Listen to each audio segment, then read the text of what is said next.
Достопочтенный Анвар Ибрагим, премьер-министр Малайзии, уважаемые министры, уважаемые послы стран АСЕАН, дорогие студенты, сотрудники университета. Я прежде всего хотел бы сказать, что вместе с премьер-министром сегодня гостями института являются члены правительства Малайзии. Мы только что провели короткую, но очень содержательную беседу, в том числе говорили о перспективах нашего сотрудничества по линии образования и научных разработок. И премьер-министр при нас дал соответствующие поручения своим министрам, которые занимаются теми или иными вопросами относительно содействия такого рода сотрудничеству. Мы за это сердечно благодарны и уверены, что ваш визит станет очень мощным импульсом в развитии наших отношений с малазийскими центрами. Ну, а вообще ваш визит, и об этом уже открыто все говорят, все комментаторы, станет, конечно, очень важной вехой в деле развития отношений между Российской Федерацией и Малайзией. Ваши вчерашние переговоры с Путиным были, как отмечают все, исключительно содержательными, плодотворными и нацеленными на то, чтобы наше сотрудничество развивалось по восходящей. Я хочу сказать, что для нас сотрудничество с Малайзией всегда имело особый характер. И с Малайзией, и со странами АСЕАН. Я очень рад видеть сегодня в зале послов стран АСЕАН. Бывают нашими частыми гостями, принимают участие и в работе нашего центра АСЕАН, и в проведении дней стран АСЕАН. Здесь МГИМО — это всегда очень такие важные события, в которых принимают участие сотни и сотни наших студентов. Что касается наших отношений с Малайзией, то мы имели честь принимать здесь руководителей Малайзии не раз, с выступлениями перед студентами. Но я хотел бы особо отметить то обстоятельство, что именно в этом году, в год, когда к нам приехал премьер-министр, мы восстановили преподавание малайского языка в МГИМО. И теперь у нас все языки стран АСЕАН преподаются в нашем университете, и, как мне кажется, это само по себе очень важное свидетельство того, какое внимание проявляет и руководство страны, и руководство МИДа, ну и, конечно, руководство нашего университета и студенты, собственно, к региону Юго-Восточной Азии, поскольку я это рассказал премьер-министру, что у нас немало случаев, когда ребята в качестве третьего языка берут языки стран АСЕАН. То есть это уже такая большая дополнительная нагрузка, но они считают для себя важным и перспективным знать языки стран Юго-Восточной Азии, настраивая свою профессиональную траекторию на то, чтобы так или иначе им придется заниматься либо политической, либо общественной, либо бизнес-работой на этом направлении. И, конечно, в этом контексте исключительно важно, что у нас реализуются образовательные программы, такая оригинальная, я бы сказал, новаторская программа магистерская, которую мы реализуем при поддержке Центра АСЕАН и наших коллег-друзей из секретариата АСЕАН в Джакарте. Эта магистратура связана с изучением наших возможностей дальнейшего сотрудничества и развития этого сотрудничества со странами Юго-Восточной Азии. И в этой магистратуре учатся представители всех стран АСЕАН, равно как и представители Российской Федерации.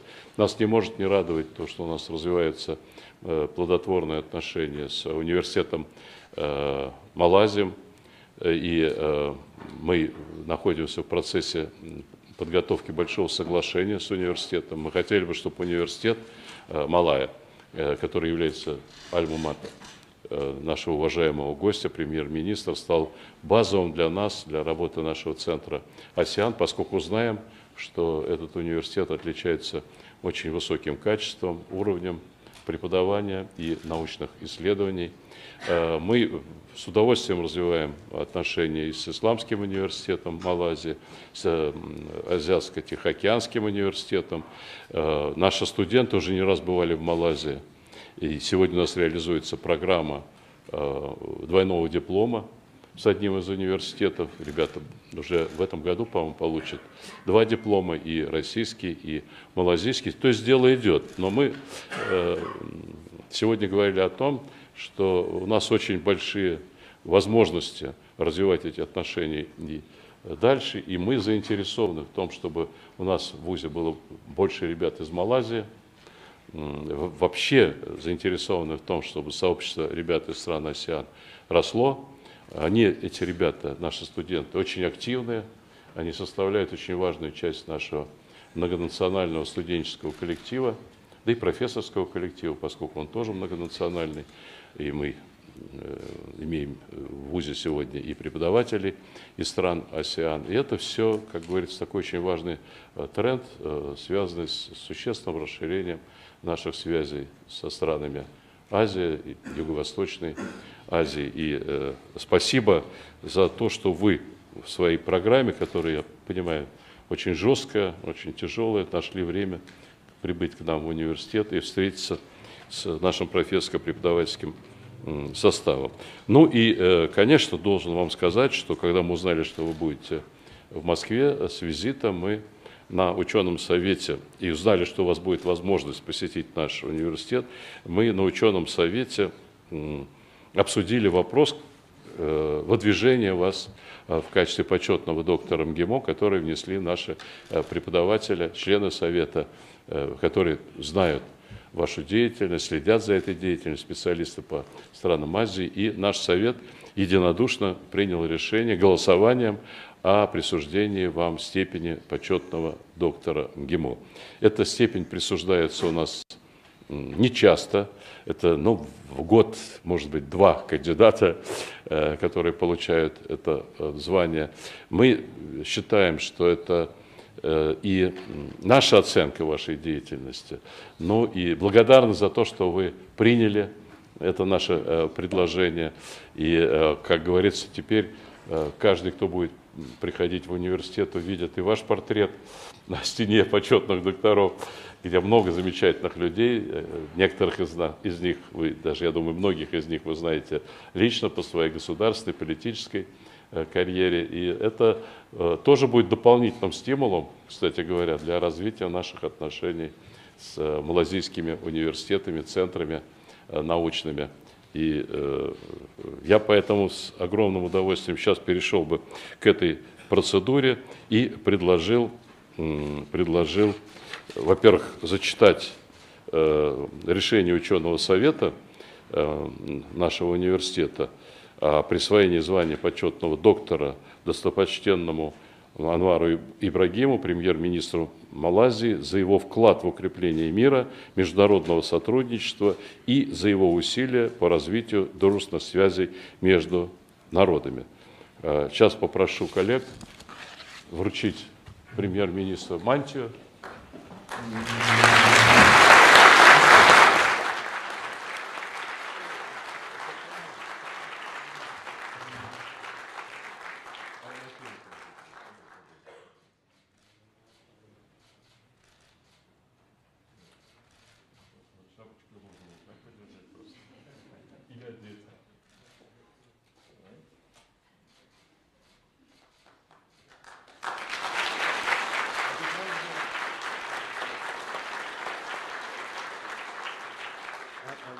Сейчас по традиции ваше слово. The floor is yours. Dear doctor, honorable doctor. А где плак-то? Thank you, Dr. Tukadong, faculty, ministers, excellencies, and my dear students. It's a rare honor to accept this on behalf of Malaysia, who is striving hard.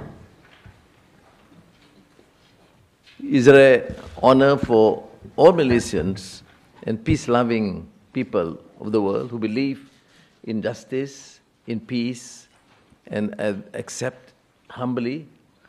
Thank you very much, Dr. Tukadong. I didn't realize you surprised me with this. But it is, of course, a rare honor. And it would be taken as a major challenge for us to live to the aspirations of this great university, and more so to embark upon a journey which is very critical for mankind. We have lost the sense of honor, dignity, human values, and respect.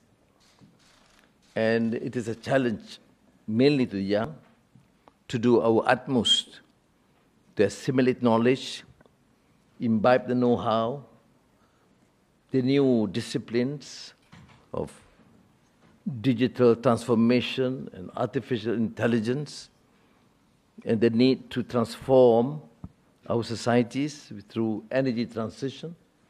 At the same time, imbibe ourselves with strong values. The Russians talk about the Russian soul. And it is very consistent with our Madani framework. Yes, we have to affect change. We are living in unprecedented times. The pace of change is fast and unprecedented. The new technology demands us to be more creative and human beings to be more ingenious. But we should never lose our soul of dignity, of human values, and respect for one another, of different creed, different cultures and civilizations. Incidentally, I had a great meeting with President Vladimir Putin. We are here on his invitation with my colleagues, and exchanges from a very important international leader to a relatively smaller country in ASEAN.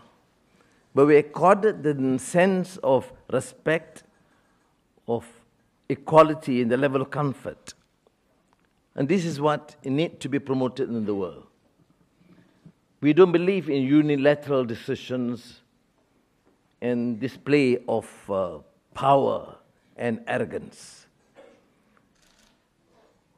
We need to showcase that every community, every country, big or small, rich or poor, must be given the respect and recognition. I therefore take this opportunity in this great university, MGIMO, to thank the President, the people of Russia, for that sense of recognition and respect, and the belief that we have to work together. We can only work together if we do respect the differences, cultural, religious. And of course, incidentally, there was this joke about the throne. And Putin, in more relaxed manner, I don't see him relaxed many ways, but yesterday he was relaxed. He was asking me, he said, Pierre Manoir, you see the three thrones, three seats in that throne. Of course, I see the emperor or the Tsar is in the center. And the Tsarina probably on the right. So he said, but on the left, second wife. Then he laughed. He said, you see, you think as a Muslim, only talk about wives. I said, no. I said, I maintain I still have one wife, and I don't encourage people to have too many wives. It's tough enough to control and discipline one wife. Don't tell my wife that, please. So he said, no, on the left is the mother, Queen Mother, whatever. And then on the way to the press conference, he whispered, he said, can I tell this story? I said, what story? About the wife. But this is President Putin, whom I reflect to be very stern and serious. So I said, of course, Mr. President. I wasn't sure how he's going to tell the story. So after the initial remarks on trade, investments, artificial intelligence, energy transition, collaboration, higher education, in language, etc., he said to me, I'll say it. So then he went on to say that, and of course it's viral. And then, it's interesting enough, I had to respond. because my wife would certainly follow that. I'd be in trouble. So I responded, I said, not all Muslims share that view. Of course, it's permitted, but then I still maintain I have only one wife. And then on the way out, we were talking, and then he said, why do we take a photograph in front of the throne? So we did, the two of us with the 3 thrones, or seats. And then he said, you know something? I rarely joke in public. I said, well, that shows the human side of Putin. And I'm sure we rejoice with that. And I feel, of course, extremely glad that we have been very engaging and trusting, and feel that, we can be true, great friends. So I think it augurs well for the Russian Federation, Malaysia, and of course I will share this with my colleagues in ASEAN. But our discussions will relate to what Dr. Tukunov mentioned, to enhance our bilateral relations, but also to focus on the young, exchange of students, of professors, of researchers, and then to get students here and Russian students also in Malaysia. We have now close to 400 Russian students in Malaysia, but of course 700 Malaysian students here. And many of my colleagues from ASEAN countries have also sent and continue to do so. And thank you very much for having the Bahasa Malaysia or Malay language instructions here in this MGIMO. And as you know, at the University of Malaya, we also have Russian language instruction. I don't follow Russian, unfortunately. But that is the I think, need for us to focus when we talk about bilateral relations. It's just not about politics and diplomacy and trade and investments. These are pivotal. Yes, countries have to ensure that their fundamentals, economic fundamentals, be strong. But human values cannot be ignored. That's why, as I've said, in all my years, from the days I was a student and the many years I spent in prison, I took a lot of time and interest in reading all the great works of Russian thinkers and literary giants. Yesterday at the Metropole Hotel, I was in the Chekhov room. And then going there, I saw the Turgenev room and Tolstoy. And for the information of Rector, I must say that we have also encouraged our translation bureau to translate some of these great works. Where else can you find a country with such culture and tradition able to produce remarkable, phenomenal work of literature, of understanding human strength, depravity, tragedy, and humanity at large? I mean, reading the works of Dostoevsky, Chekhov, Tolstoy, Pasternak, the poems of Anna Akhmatova, etc., I mean, would enrich not only the soul of Russia, but the soul of humanity, which is now terribly lacking.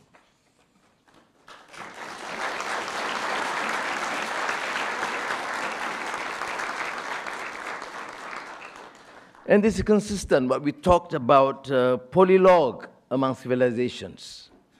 How do you serve the world without any attempt to understand one another, of thinking that you represent the best and therefore tend to be condescending towards the rest?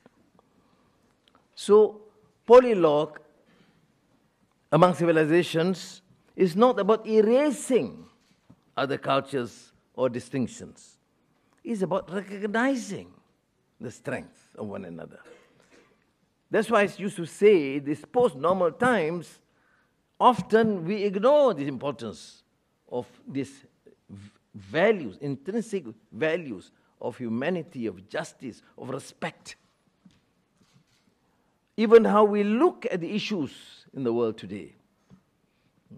You find, for example, utter devastation of Gaza with hardly any effort to redeem the problems. And you can see, for example, the debate when you talk about how do you deal with Ukraine and you deal with Gaza. You see, this contradiction is unacceptable. That is why it's in my remarks, I say, how is it that 2 killed in Ukraine is a disaster and 40,000 killed in Gaza is a mistake? So this contradiction must end.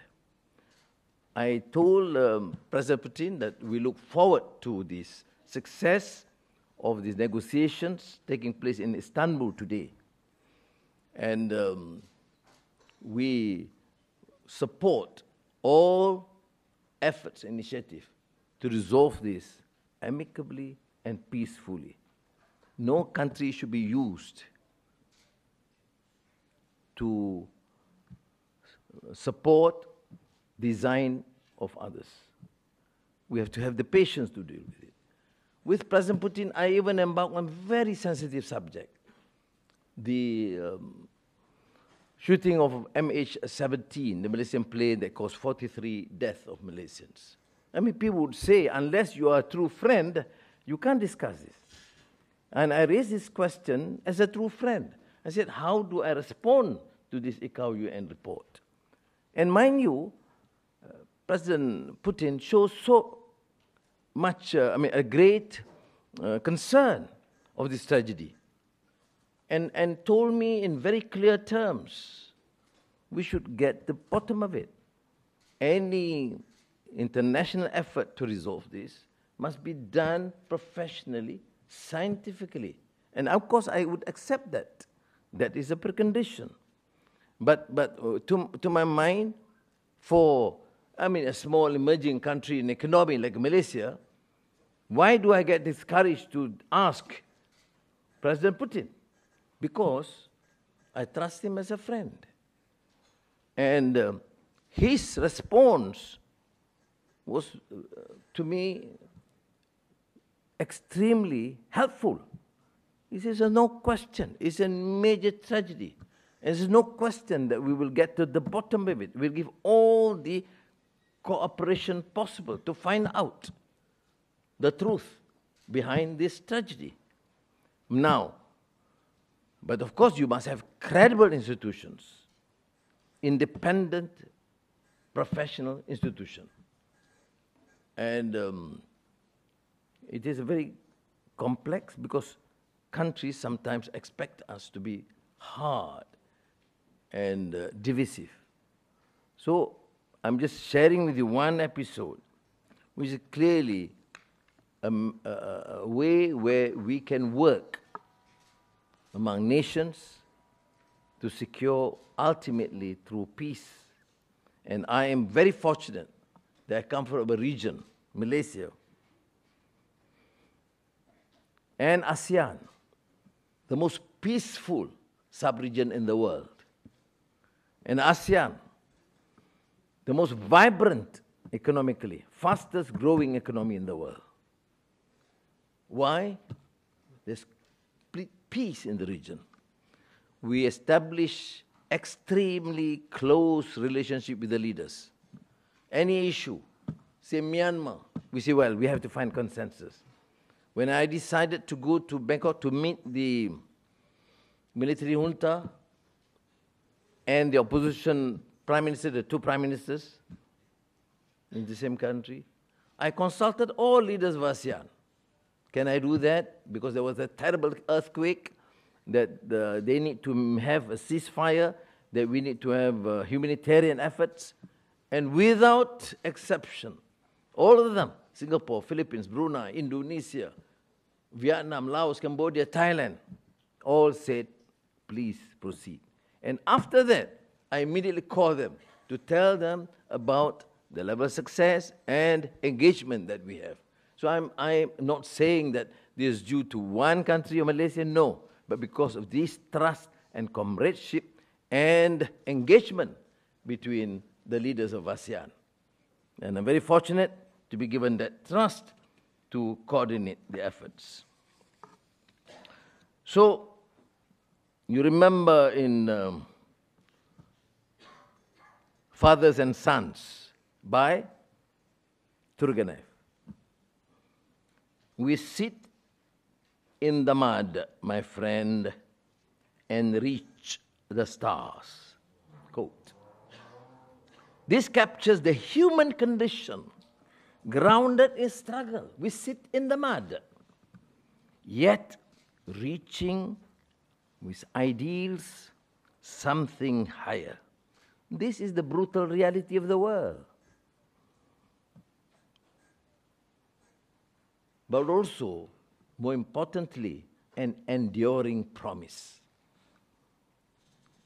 And because we're living in so much tensions and distrust, despite the so-called initial post-war, post-Cold War, initial security understandings, we still have a problem. Now let us take the great Dostoevsky in Crime and Punishment. Yeah, I'm testing the Russians. All is in a man's hands, and he lets it all slip from cowardice. That's an axiom. It would be interesting to know what it is men are most afraid of. Taking a new step, uttering a new word. A new word is what they fear most. So do not fear innovation, creativity, and the preparedness to state what is right, what is just, what is honorable. Now, I state this because we are in a geopolitical flux that casts a shadow not only on security issues, but on trade and economic cooperation. You know, there's rise. Can you imagine in 2025, after all the GATT and WTO and multilateral arrangements, now we have the rise of protectionism, arbitrary imposition on tariffs, unilateral sanctions, and economic decoupling that threatens the entire system that the world has somewhat agreed upon. So, for a trading nation like Malaysia and my colleagues in ASEAN, this is nothing short from existential threat. We are a trading nation. We have become one of the hub for semiconductor production chips in the region. And of course, there's a production, both at initially the back end now, advanced design, advanced packaging. And suddenly, we are threatened with this. So that's why we must continue to promote this sort of understanding, MGIMO, for what? For world order, for understanding, for peace, for collaboration, for open trade. That's essentially why you have an international institution like this. Why Rector Turgenev, I think this morning alone, told me about at least 6 times about the need to enhance cooperation and collaboration. After this speech, he will say for the 7th time. But he is saying something which is appropriate and pertinent, that the days of protectionism must be over. So it must be a rule-based world order. So I represent my colleagues in ASEAN fostering this issue.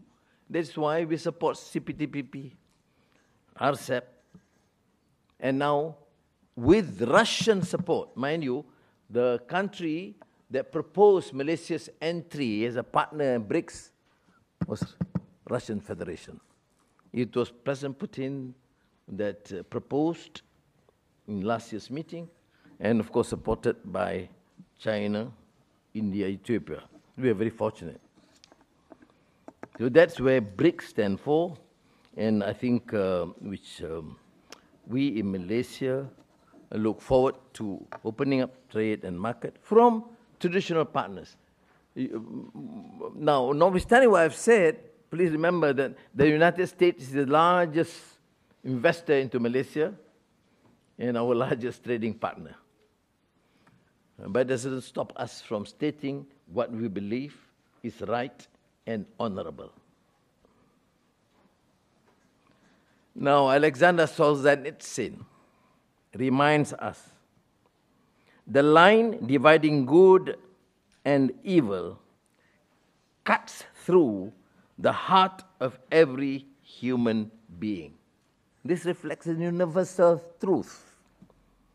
The struggle between our better and worst angels is not between nations, but within each of us.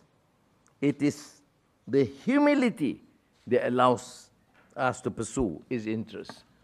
As I must reiterate that personal sense and feeling of satisfaction when meeting hours yesterday with President Putin, this leader of this large, great country, would engage with a relatively much smaller country and economy with the same human recognition, equality, and collaboration. This, to my mind, is a remarkable feat, and I wish these two countries, together with ASEAN, well. But we must not be tempted by despair. History, many of you students learn history, economic history, political history. They are not moved by perfection. It is shaped by perseverance and resilience. Leadership is the work of patient conviction, to struggle forward when the path is uncertain, to act with courage when clarity is elusive, and to hold fast to hope when it feels most fragile. That is the task before us. Thank you.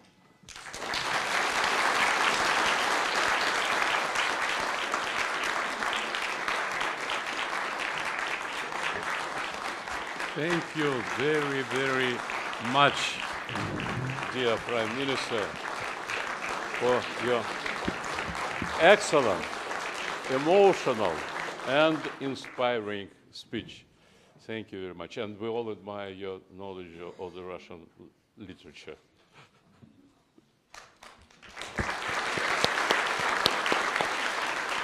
Now we have some time, not too much, for Q&A session. So, questions from the audience.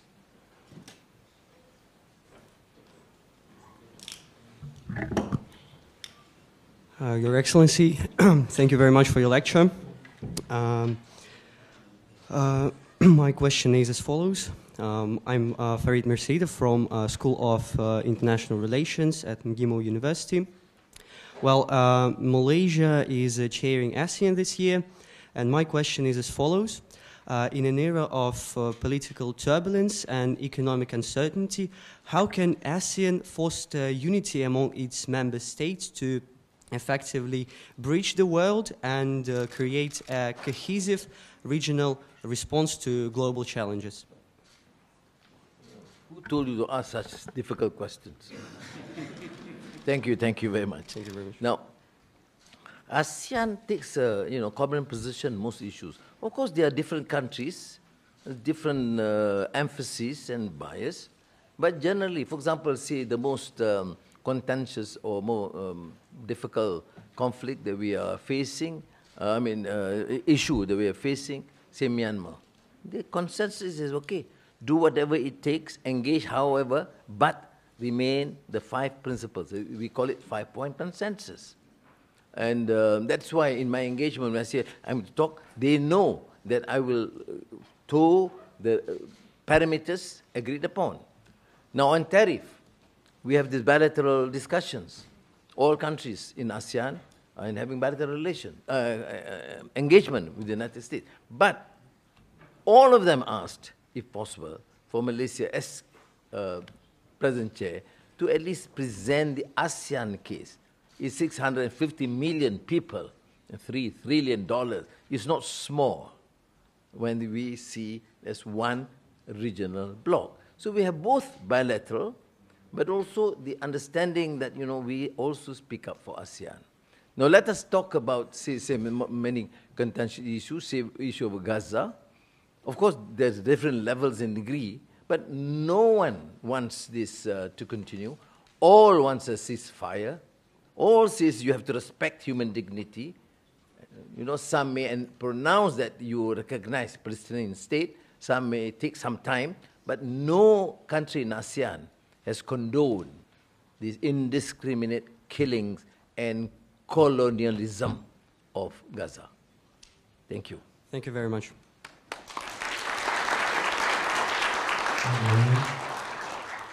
Your Excellency, thank you for, first of all, thank you for an amazing speech. My name is Maria Migushina, and I'm the student of International Economic Relations Department here. And I would really like to know your opinion on how do advancements in digital technology and the growing importance of cybersecurity serve as tools for Malaysia and Southeast Asian nations to connect and collaborate more effectively, thereby contributing to a harmonious and a great regional framework in a fractured global landscape. Do you see any role for Russia in this regard? Thank you. Now, in the first priority of ASEAN this year, the consensus was sustainability and inclusivity. Then we have the thrust of our programs. One, we call it energy transition, which is critical. And we have now understanding to have this collaborative effort of ASEAN power grid. Vietnam, Laos, Cambodia, Thailand into Malaysia, which is part of Malaysia, and then Singapore. And then we have Sarawak, Sabah, Indonesia, the Philippines. So there's, not many regional, I should say, establishment would set up or that of agenda which benefit all countries. The second is, of course, digital transformation, connectivity in all these countries. And our focus is, of course, there should not be this divide, because inequality is a big problem. Why we question this unbridled capitalism is because you allow for this gross inequality and disparity from the very, very, very rich to the very, very poor. Now, if through digitalization it promotes that sort of, or condones or allows for that inequality, is a problem. Not only between intra-nations, but also inter. So we have to deal with it. Now, the next challenge, which is really serious, as you mentioned, is cybersecurity. And this would need collaboration. We have had meetings. There has been clear understanding earlier in Vientiane, before that in Jakarta, and in this year's meeting in Kuala Lumpur, and this will also be the focus. Now, we cannot combat cybersecurity as part of regional understanding. It has been collaboration with the United States, with EU, with Russia, with China, for example. So I think we will continue. But cybersecurity, cyber attack is a major threat to peace. Thank you. Thank you very much.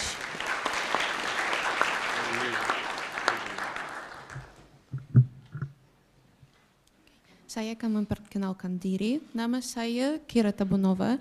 Saya adalah seorang pakar di Pusat ASEAN dan juga sejak tahun akademik ini saya juga mengajar bahasa Melayu. Okay. Ya, saya ingin mengucapkan beribu-ribu terima kasih kepada yang amat berhormat Datuk Seri Anwar Ibrahim atas ucapan yang cemerlang itu. Dan kalau Datuk Seri Anwar Ibrahim boleh dinamakan sebagai peminat sastra Rusia dan juga falsafah Rusia, ialah soal yang saya akan disuarakan. Pada pendapat Datuk Seri Anwar Ibrahim, apakah yang kesusastraan Rusia mampu menerangkan tentang jiwa dan identiti Rusia, dan apakah persamaan antara watak kebangsaan dan juga identiti Rusia dan Malaysia? Sekarang saya akan menerjemahkan ke dalam bahasa Inggris. Your Excellency, so my question is you're known as, you're very famous for your genuine interest in Russian literature and Russian philosophy. And to your perspective, Your Excellency, what does Russian literature explain about Russian soul and Russian identity? Maybe do you see any similarities between Russian and Malaysian national characters and also identities? Terima kasih. Terima kasih. I think she's testing my own knowledge of, of Russian literature. You know, great literary works, irrespective whether they're Russian or Shakespeare English or Italian works, some touch the human heart and expression. What is a good literature? Is expression of human feelings and then translated, crafted into beautiful language which touch the hearts of men and women. When I read, for example, War and Peace, I don't reflect that, of course it's a Russian story, Russian background, but it is humanity. Two Idiots, for example, or, I mean, all the great works, Dr. Zhivago. Well, Dr. Zhivago is, of course, Russian. But the humanity is in place. The tragedy, the work, and love, of course, and sometimes the penchant for arrogance and war. I mean, all this is expression of humanity. And I think really, despite the fact that we are going for these great works of literature, for science and technology and engineering, which is critical for our survival as a country and humanity, this humanity cannot be replaced unless you go back to these great works of art and literature. Now, I read Shakespeare. Shakespeare, I still believe, as a genius, is still a pillar of the Western canon. I don't get, for example, a feeling of contradiction, although you know Tolstoy does not like Shakespeare's works. You see? But it's okay. These are, expression of their views. But we, I think Tolstoy is a great contribution, not only to the Russian soul, but to the humanity at large. That's how I see it. It can be Chinese, it can be Arabic, it can be Indian.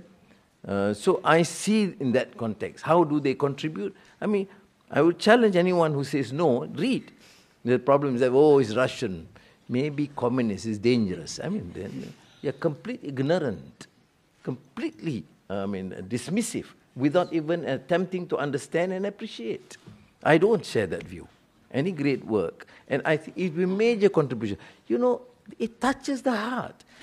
Well, many of my colleagues say, Anwar is different because you read when you were in prison. to all tragedy, sad. No, not necessarily. It touches the heart. Whether you are in prison or not, the failure of politics, of deficit of trust, of corruption, of human failures and failings, arrogance of power, condescending towards others, all because we have lost that soul, the sense of what is right and what is truth. So I think that is the answer. That's why in Malaysia, for example, I know my colleague in Indonesia, some of the great works of the Russian novelists has been translated. We have been doing it. And it doesn't matter. I'm going to Kazan this evening, and tomorrow I'll be speaking. Of course, I'll be talking about Haji Murad of Tolstoy. And you know, great. Okay, thank you. Terima kasih.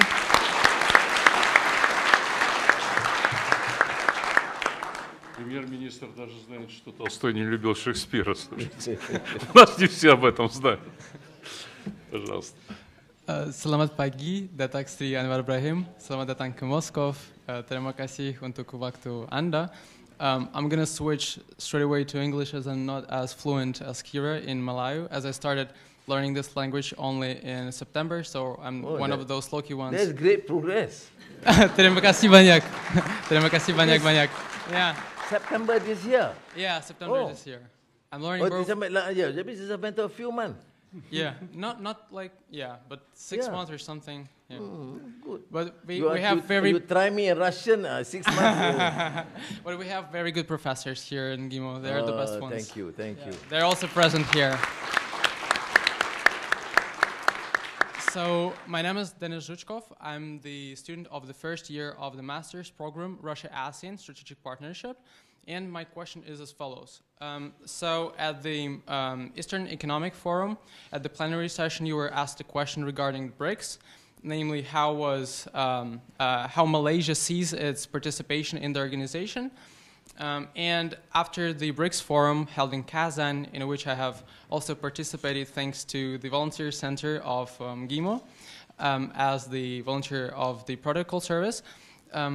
So after Malaysia and other countries representing the Global South have joined BRICS as partners, I want to know, has your perception of the organization changed? If so, in what way? And also, what does Malaysia expect from cooperation with BRICS? Thank you very much for coming. Sekali lagi, terima kasih banyak-banyak. Terima kasih. In Malay, thank you is terima kasih. And it goes deeper than thank you. Terima kasih is I receive with love. Like from Russia with love. All right. So this is deeper meaning, but from the heart. And you see, you know, receive with some feeling of love. Now, BRICS, of course, is a major contribution because we are a trading nation. We have to explore new markets. I mean, Brazil is a great friend. I mean, they're very committed. China, and now Russian Federation, South Africa, and we are giving the focus. In the past, yes, as I said, United States is a major contributor in terms of investments and trade. And then EU, European Union, Russia, in our discussions yesterday, we have to push that ahead. That's why I mentioned that we have some difficulty because of sanctions, etc., etc. And but we are opening ways. And I said, you know, we welcome the Russian airlines, including Aeroflot, to fly in as soon as possible, so that we can get the rector Tukunov, who has not gone to Malaysia, to fly immediately. And I think we will arrange, we'll speak to Aeroflot, the premier flight from Moscow to Kuala Lumpur, he will be in it. Ready. So we're opening new markets. Now, what have happened? For example, say with Egypt. Since a year, 1.5 years, the increase of in trade has been 34%. You see? We didn't explore this. Now with Russia, with the strength in energy, in digital, in petrochemical, I mean, so many. But then there were so many issues raised because of the sanctions. Now we have to overcome that. Of course, if it is multilateral, sanctions imposed by the United Nations, we have to, naturally respect that. But some are unilateral sanctions. But I think we are not involved in terrorism or, causing any enmity towards anyone. So we want to work to benefit our people. So there's going to be a BRICS meeting in Rio de Janeiro soon. And I will, of course, attend to give the support. Terima kasih. Very perfect. Thanks so much.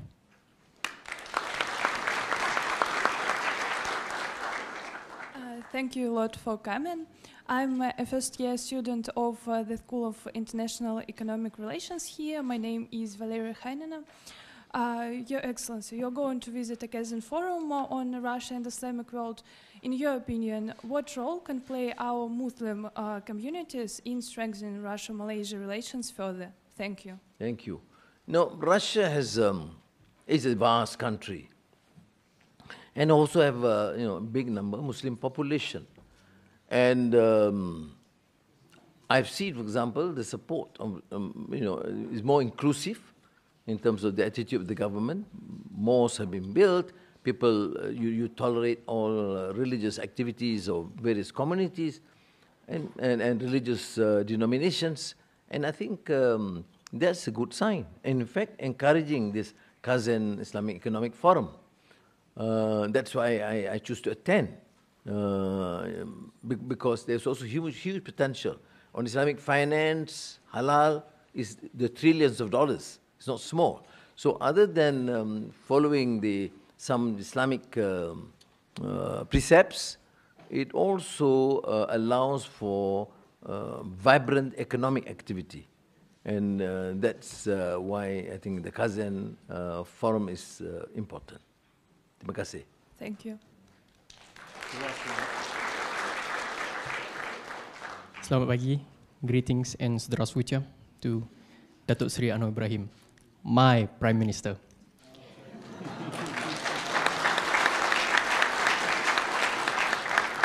My name is Adam bin Amri, and I'm also a master's student here. I'm a master's student here in the Russia-ASEAN Strategic Partnership. My question for you today is, in light of the competing contradictions of influences in major powers such as China and the United States, how can ASEAN in itself navigate its diplomatic strategies to maintain autonomy while also forging connections that will support its member countries' aspirations to connect themselves with the global community market amidst this fragmentation? Thank you very much. Thank you. Now, we have been sometimes persuaded or pressed to initially take sides. But ASEAN as a whole adopts a policy what is called centrality. We trade with all, we should be friends with all. We are, small nations combined together, although it becomes big, $3 trillion, as I said, and 650 million people. But still, we should show humility to say that we engage. There are problems we discuss. But they say, no, but China is a potential threat. I say, threat to whom? Not to us. Then they say, but the South China Sea is still problematic. I don't deny. Do you have problems with borders with China? Yes. Malaysia is a maritime country. And we have issues with all countries, with Thailand, some parts of the border, with Indonesia, with Brunei, in Singapore, with Philippines, with Vietnam. But we don't go to war. We are best of friends. If I feel I call Prime Minister of Vietnam, I just call. With Lawrence, I was glad he won landslide victory. I mean, we negotiate, we discuss. We can resolve, we can resolve. With Thailand, with some issues we can't resolve. We have Joint Development Authority for oil exploration together. So why is it when it comes to China, we take a different position? So that is the position. Of course, there's a different engagements. For example, the Philippines have some sort of complex relationship, but still, as a whole, we say, okay, we should, exercise restraint and engage in the dialogue. The different levels of, partnership. But as a whole, it's centrality, and it is important. At the end of this month, ASEAN will have a special conference with Gulf countries the 6th, and China for economic summit. Oh, they say, but you are biased now to China. It's not true, because early this year, I wrote to President Donald J. Trump on behalf of ASEAN. I said, we want this United States-ASEAN meeting to go ahead. So this is very smart, you know. You write to Trump, can we meet, ASEAN, United States? Then you go to China, can we have a session? And I'm here in Russia, we are great friends. That is what I think geopolitical relations is all about. Okay? Terima kasih. Terima kasih. Or as the Filipinos say, maraming salamat po.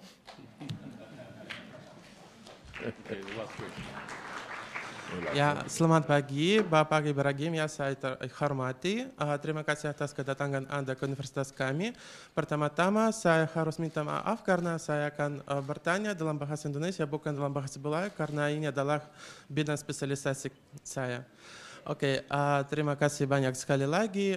Pengarang atau sastra Melayu apa yang bisa sangat menarik dan berminat bagi orang Rusia, yaitu bagi mahasiswa yang belajar bahasa baik Indonesia maupun Melayu di universitas kami, karena tentu saja Anda tahu sangat banyak tentang kesusastraan baik Rusia maupun Indonesia atau Melayu. Terima kasih banyak. Yeah. Terima kasih. The question is,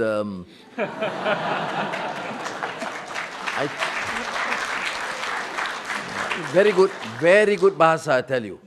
First class, congratulations. And the question relates to the great works of literature in the region, particularly in Malay, Indonesian languages. What particular novel or work that I support? You know, there's a lot of confusion because people think that I'm a graduate of literature. Because I graduate from the Faculty of Arts. Faculty of Arts is translated Sastra, literature. So they think that, no, I did not. I am not a graduate of literature. My special field of specialization is sociology. But my interest and love is, of course, literature and philosophy. And I think because too much philosophy, that's why I got into prison. Now, what great works? Well, it depends. If the classics is something else, but I think in terms of contemporary or what is termed as modern literature, I think poem of Khairil Anwar, Tongkat Warren or Usman Awang in Malaysia, or Taufik Ismail in Indonesia, or Muhammad Haji Saleh in Malaysia. Novels, if you think about the great works in Indonesia in the 50s, will be, of course,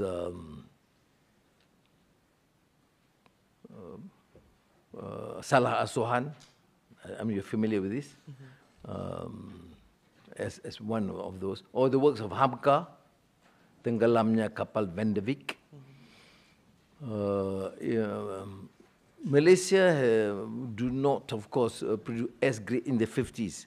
Poems, some great poems, but novels not as penetrating, perceptive, and powerful. Some of the Indonesian novels. So, do I pass the test? Ya, tentu saja. Okay. Terima kasih banyak. Thank you.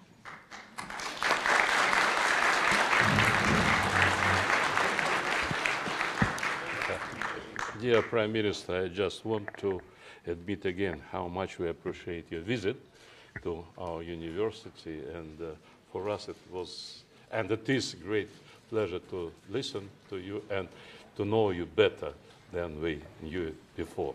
Thank you very much again. Thank you. And I want to present this plaque to you. This is the plaque of the Honorable Doctor. And let's listen to the Gaudiamus. It's our tradition during such ceremony. Do we have Gaudiamus there?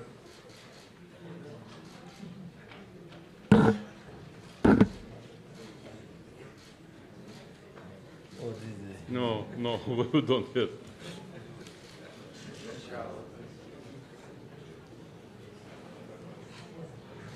Okay. Спасибо.